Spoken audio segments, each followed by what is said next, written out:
તો hello guys, welcome to my new blog. તો final જોઈ શકો દેશી સ્વિમિંગ પુલમાં આવી જઈએ.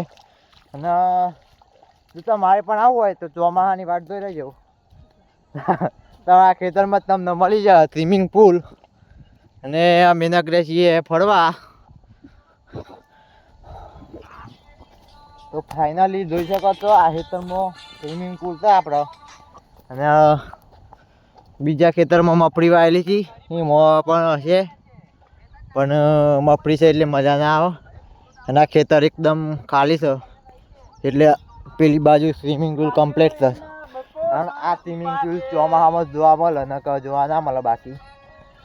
ને જોવું હોય તો આખું ખેતર ગાળવું પડે અને બોરું ભરવું પડે તો થઈ જાય પાછું સ્વિમિંગ પુલ દેશી. તો મિત્ર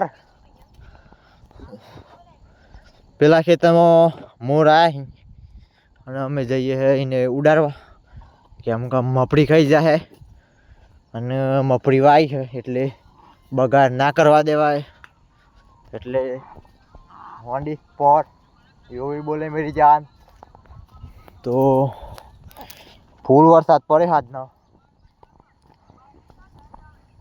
તો જોઈ શકો અત્યારે બંધ થઈ ગયો. 12 વાગ્યાથી તે 3 વાગ્યા સુધી જોરદાર ચાલુ હતું. અને પેલો મોર આવ્યો ને આપણે એને ફાઇનલી ઉડાડવા જઈએ. જોઈ શકો છો મફળીમાં બહુ ખોલું થઈ ગયું એટલે હાથલામાંથી દવા ચોટી એટલે થોડું થોડું તો ઉકાઈ ગયું. પછી તો ખબર નહીં ઉકાય કે નહીં, પણ હાલ તો મોર દોરવા જઈએ કેમ કે બધું ખતરનાક વાયેલું. જોઈ શકો તો ઉડી ગયો પેલી બાજુ જતો રહ્યો.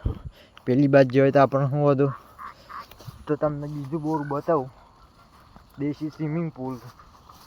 તો ફાઇનલી પેલા ખેતરમાં આ બાજુ મફળી નથી ઉગી એટલે હેરી નાખી દઉં તે એટલે તમને સ્વિમિંગ પુલ હશે બતાવું. આ મફળી પણ કમ્પ્લીટ થઈ ગઈ. ફાઇનલી લોકેશન પર 4-5 પગલા આવ્યા પછી બતાવી દો તમને લોકેશન. લગભગ જ બોર ભરવાની એમ હતું કારણ કે નહીં ભરવાની. હા ભરવાની તો થોડું.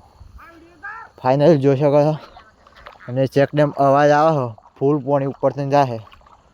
તો જોઈ શકો તો પેલા બે આવું હું આ ખેતરમાં અને હું જોવા દઉં હું ચેક ડેમમાંથી પાણી ઉપરથી જાય. અને આ માપનું સ્વિમિંગ પુલ. તો ફાઇનલી જોઈ શકો છો પાણી જોરદાર ભરાઈ ગયું. તમને બતાવું જે અવાજ આવે ચેક ડેમમાંથી.